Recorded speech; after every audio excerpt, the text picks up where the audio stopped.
We welcome Mike Metz to the show. Mike, what's good? All's good. All's good. I've got 3 crazy kids that run around the house and awesome wife of almost 17 years. Fantastic. Next weekend will be 17 years. That's beautiful, man. What did you do this past weekend? Let's see.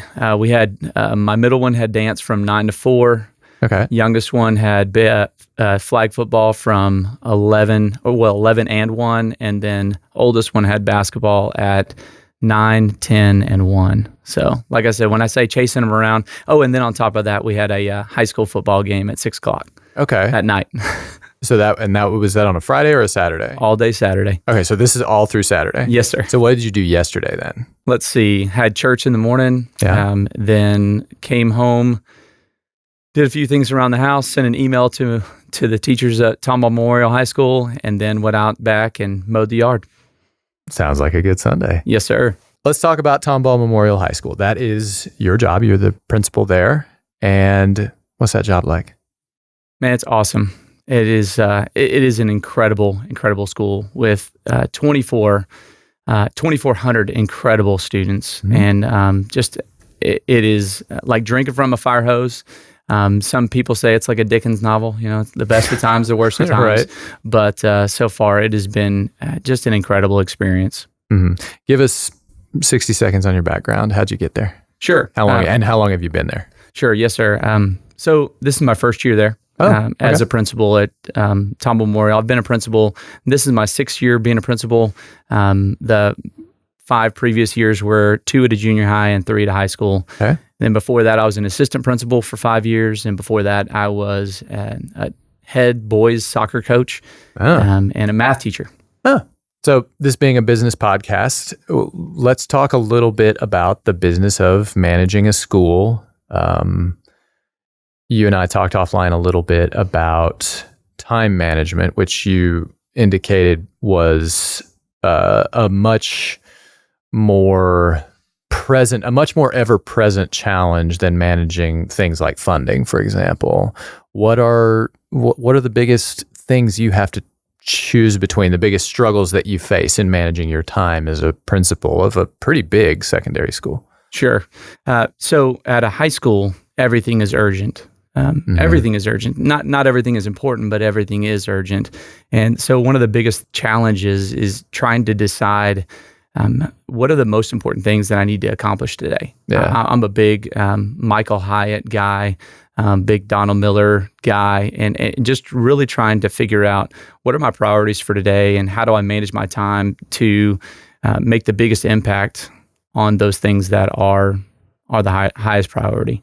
What are the things that, if someone from the outside looking in to the educational process, someone would think this is really important, and it turns out that it's actually, that part of it is pretty straightforward, or the opposite, something that someone would say, yeah, that's easy, but it turns out it is not easy in the slightest. Yeah. So one of the one of the difficult things is managing my email inbox. We internally within our organization, I send 1 email a week. That was the email I sent on Sunday that I talked to you about at the beginning. Right. So we want our teachers to keep their email inboxes open and available for parents. Okay. Some people use their email inbox as a to-do list. And if they do that, which is fine, if they do that, the problem is if they get a lot of emails, all of a sudden the thing that probably should have been priority on their to-do list got buried under a lot of other emails. And so one of the things that people just kind of maybe seem very simple, very easy, is managing your email inbox. So that's one of the things that I spend a lot of time just trying to put systems in place for myself, so that doesn't consume my day. As the principal versus being an assistant principal, how much would you say your email volume increased just from taking the step to the top of the ladder? Probably by about 10, multiplied by 10. By 10, yeah. Okay. Yeah. I like to say that when I was an assistant principal, I had 1 to-do list, and that was what my principal told me to do. Yeah. And then transition into a principal. Now we've got 6 administrators that work with me, and so they've all have one to-do list, but I've got a few more than that. Right. What is your interaction then with the district look like? Like, to me, that's a bit of a black box. What do those meetings look like? What are the conversations? What has surprised you about the interaction between one school and the district that contains that school? How does that process work? What's interesting about it? It's been a great opportunity for me to get to know folks within our district. I changed districts, but it's been a great opportunity for me to kind of get to know different folks within Tomball ISD and interact with them, and really for me just to kind of figure out who does what. And one of the coolest things is that all those folks over there at central office, they exist to support campuses. They exist to support campus administrators or campus counselors, and really, it's been about support. So if we got to get some information out to the community about this, that, and the other, we've got someone that kind of helps us craft a message, or sometimes if in a pinch, crafts the entire message and sends it out for us. And that's been awesome. How much direct interaction do you have with parents? You talked about teachers getting emails from parents. How often do you get a direct email from a parent? Does it happen several times a day? Oh, yeah. Okay. Yeah. It happens. Think about when you go to a store or a restaurant, how often you maybe ask for a manager. Or on a customer service phone call, you say, you know what, I'm not really happy with the answer I'm getting. I'd like to speak to a manager. And it's always that. It's never, man, this was great. Let me speak to your manager. Yeah. I get those too. I really do. Okay. We have an awesome community, and I've had several real positive interactions with parents. But that's one of the cool things about Tomball ISD is that it's a bigger district that offers a lot of opportunities for kids, but it still has this small town personal feel where I'm at a football game and I'm sitting. I find a time during a football game where I sit by parents and talk with them and listen to them and hear what they have to say, because their opinion matters. It's their school, it's their money, it's their kids, and so that's one of the big things that's important to me, is for me to have daily interaction either with kids and with parents, because it is about them. What are the biggest ways that education has changed over the last 5 to 10 years? Obviously, technology is there's always something new with technology, and that always has an impact on education. But digging a little deeper, and maybe technology has a lot to do with it, but how has education changed in the time that you've been a teacher and the time that you've been a principal? Sure. Education has changed. There's some folks out there that kind of say that if the answers to your test can be found on Google, it's not a very good test. There's also folks out there that say that if you use a friend to get an answer for a test, that's collaboration. That's not cheating.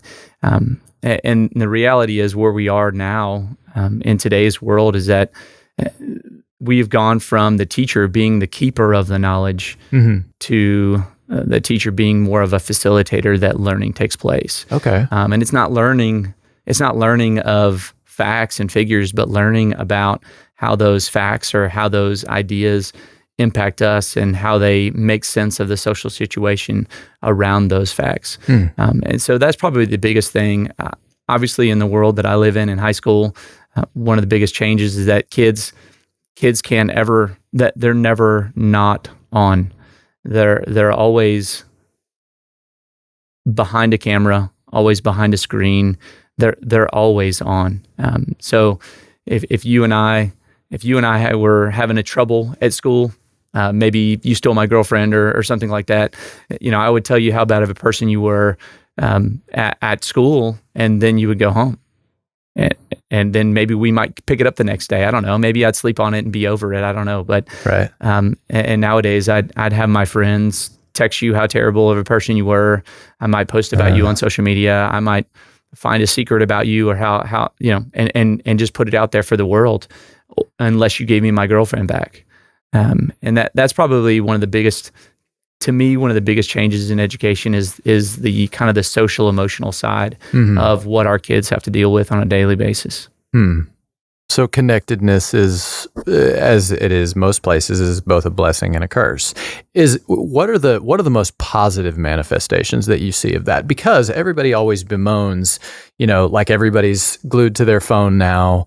Nobody has an attention span anymore, but there's a lot of good that comes out of that too. And so what is the other side of the coin, the positive side of the coin that you were just describing? So everybody's now smashed together from an electronic perspective, and you can harangue me all evening about the girlfriend that I stole from you. But what do people do to have a positive impact with their connectedness? So they can use their social media to spread positivity. They can use their social media to share about something that's been done that maybe might have gone unnoticed. They can use that. One of the coolest things to me about social media is that you control the message. And if you can control the message, you can essentially control the narrative about who you are. Mm-hmm. You can control the narrative about what you believe and what things you're passionate about. And it is given a voice in a positive way. Right. It's given it a voice to maybe what otherwise we'd have said, well, you're just a child. Just go back to your arithmetic and do your math. But it's given them an opportunity to really stand up for something and really stand up for whatever it is that they're passionate about. And that's been a huge positive thing. I agree with you that helping young people understand that everyone has a brand mm-hmm. has been one of our big advances as a society over the last several years. It's not just politicians, athletes, and movie stars that have a personal brand. Everybody's got a personal brand, and what you make clear that you're about matters, and it affects how people view you and what your opportunities will be as well. So is there a specific example of what you're talking about where you saw someone in your community do something for good? Absolutely. So at Tomball Memorial High School, we have this organization called Best Buddies, and they work with students who are what we would call special needs or have some sort of disability. And we've got just these unbelievable, incredible kids that have kind of gone out of the way to connect with them. Mm-hmm. And so they have used their social media platforms just to spread an incredible amount of positivity about the interconnectedness of how that everybody's important and how everybody can experience joy and everybody can experience just relationships in and of itself. And so just to not even know Tomball Memorial High School coming in and to go look at some of that stuff online and go look at some of that stuff on different social media platforms and to see the type of kids that we have, right? We might see a kid in the hallway and they're just a student, but to see that student interact with another student who might have some sort of disability and to see them care for those kids, mm-hmm. It just brings out the best in others. And to be able to be a witness to that and then put that on social media to, in a lot of ways, permanently be a representation of who our students are and what our community is about is a really an incredible thing. So that was one of the coolest things about even coming into the school. I'm kind of going, what is this program? What is it about? And how can I learn more about it? And it's out there. It's out there for the world to see. Yeah. What do you think are the most important innovations that have been implemented to deal with the changes in the modern American cultural environment, the modern Texas cultural environment? What I'm really asking is, how is education being done differently now? You talked about how you have to be aware of, everybody being behind a screen all the time. How do you deal with either that or some other aspect of how education has changed? How have you adapted your process over the course of your career as a teacher and principal? What has changed in education is they're able to go so much deeper It was so much, if I bet you can think back to maybe your junior year in English, writing a research paper on Theodore Roosevelt. Right? And this is when he was born, and this is who he is. And now it's more of, hey, let's do a leadership study on Theodore Roosevelt, and let's not look just about the facts and figures about him, but how did he go about making his decisions, and what was it about Theodore Roosevelt that made him an effective leader? Let's look at some the primary source documents. Let's look at maybe some pages from his journal. Mm-hmm. Let's really try to figure out who this human being is and what things influenced his decisions versus, oh, he was the president at this time, and this is some of the things that he did, and this is why he made America better. In the process of facilitating, do you encourage your students to think about the complexities of the legacies of cultural and historical figures? Like, I don't know if Roosevelt's cultural legacy is super complicated, but I mean, there are many historical figures whose legacies are incredibly complicated, and it's becoming increasingly obvious how important those conversations are in thinking about the people that you and I grew up learning about. How much time do teachers spend encouraging students to think about that stuff? And I'm not necessarily talking about cancel Thomas Jefferson or anything like that, but more in terms of, look, this is the good stuff that this person did, and this is the stuff that they did that maybe wasn't really all that good at the time, and certainly we would look at now and say, would not be a very good look in today's world. Is that part of the conversation at that level? Oh, absolutely. Okay. Absolutely. So, and again, if you think about 40 years ago, an American history textbook told you what the textbook company wanted you to know. Mm-hmm. And that was the narrative. Right. And because of technology and because of where we are today, we can look at the letter that, William B. Travis wrote, from the Alamo. We can actually look at that letter and we can see about what he wrote, but we can also see, this is not a good example because I don't know if there's any out there, but generally you can go and find a letter written by, Mexicans at that time, mm-hmm. And find out what they thought of William B. Travis. So essentially, right, so like Trail of Tears or something along those lines, you can not just see what the American textbook originally said 40 or 50 years ago, right? But you can now start to look at both sides and really kind of give kids an opportunity to have a voice and to have an opinion on, is this a good thing or is it a bad thing? Right. Or what is your side on that, or what are your thoughts on that? Yeah. And then the bigger application is, do we see things like that today? Right. Maybe it's not Native Americans, but maybe it's some other part of our population that's being treated a certain way. Is that going on? And that kind of furthers that conversation. What do you think are the biggest changes coming in the next few years? Like, what is this? What are the buses that you see coming down Main Street, and what are the sailboats that you see out in the harbor? Like, what are the future opportunities and the future challenges as education continues to evolve? So, one of the opportunities, I mean, we're all wearing smartwatches, or most of us are wearing smartwatches. And if you think about like artificial intelligence and all that kind of stuff, I don't know exactly what that's going to bring to education, but I can't help but think of it being something new and innovative and just awesome. I'm just thinking of like a smartwatch. I think in the next decade, we're going to be able to see medication being sent to our home because our smartwatch noticed a higher level of whatever in our system and just went ahead and said, boom, here you go. We're going to go ahead and send you an antibiotic. And I don't necessarily know what that means for education, but I do think it could be an incredible opportunity. And there's people out there that say that YouTube is the best teacher, right? You want to learn how to change the oil in your car. Well, you can probably look up a YouTube episode on how to change the oil in a Lexus. You drive a Lexus, right? But you look at that up on YouTube and boom, you can learn how to do that. And so people are saying that YouTube is the best teacher.